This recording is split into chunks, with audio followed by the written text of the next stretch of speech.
Глава Коми провел заседание попечительского совета Академии юных талантов. С 2017 года по поручению президента России ведется активная работа по развитию регионального центра выявления и поддержки одаренных детей в области искусства, спорта и науки.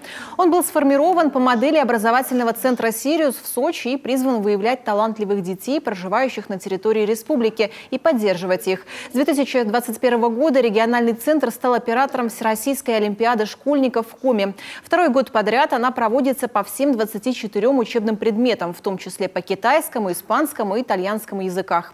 В прошлом учебном году школьники республики на заключительном этапе олимпиады принесли 8 призовых мест, а регион занял 17 место, поднявшись сразу на 15 позиций в федеральном рейтинге.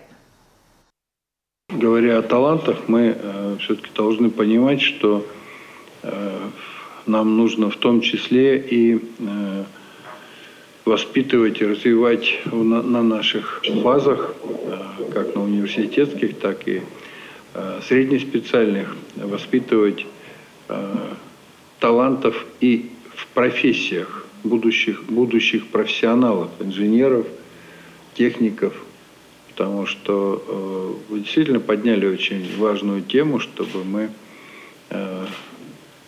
отрабатывали при подготовке наших студентов, наших